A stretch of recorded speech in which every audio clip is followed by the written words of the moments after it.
In this video, let us see about the self-referential structure. So what is meant by a self-referential structure are these structures that have a pointer which point to the same type of structure as a member. So now let us consider an example. Say that we have a structure named as node.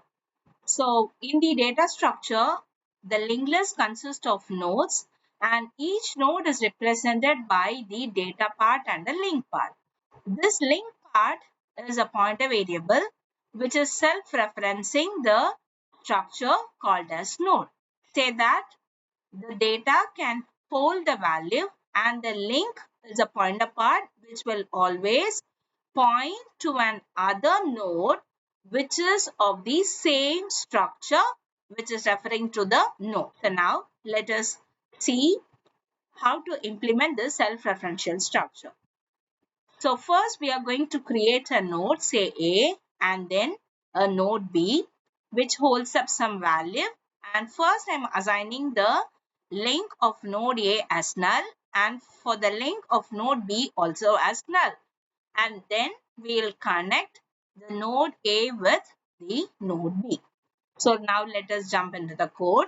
Let us now include the header file. So what is the header file? Is hash include stdio.h. Now let us create the node structure. So struct node. So within the node you have two parts. One is the data part. So data part is the integer type, and now let us create a self-referential pointer variable, say link, which is of the same structure type node. So struct node, the pointer variable link. Now creating the structure variable for the node, let us create two structure variable A and B. Writing down the main function. Now let us create two nodes. One is node A and other is node B. So for node A, first let us write down the data part. So A dot data is equal to, I'm just giving the value as 5. And let us write down the link part. So A dot link is equal to null, which means that the node A is not connected with any other nodes. And now let us create the node B. So node B, B dot the data part, I'm assigning the value as 6, and B dot the link is assigned with null. So we have created now two nodes, node A and node B. Now let us connect the node A with the node B. How do we connect? So we have to connect the link part of node A to hold the address of the node B. So always we should remember that the pointer variable will always hold the address of an other variable. So the A dot link is holding out the address of the node B. Now let us try to print the value which is present in the A dot data. So what will be there in the A dot data?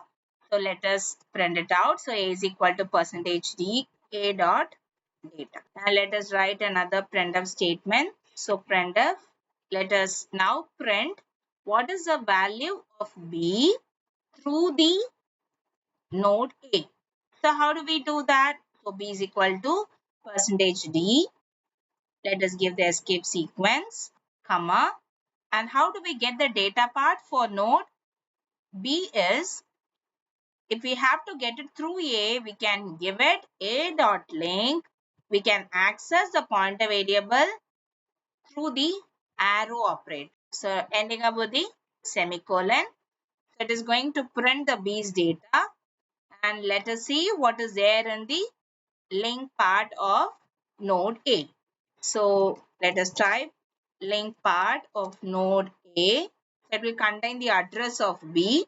So the control string is %x, and now let us write A dot link. Again, let us see what is there in the link part of B. The node B is not connected with any other nodes, so the address will be 0. B dot link. Now let us write return 0, closing the main function. Now let us compile the code, run it. And in the output, now we are able to see that the node A's data part is printed as 5 and the node B's data part, which is accessed through the node A, is printed as B, and the link part of A is holding out the address of the node B, which is displayed here as 407820, and the link part of B is 0, null, because the node B is not linked with any other nodes. So this is called as a self-referential structure.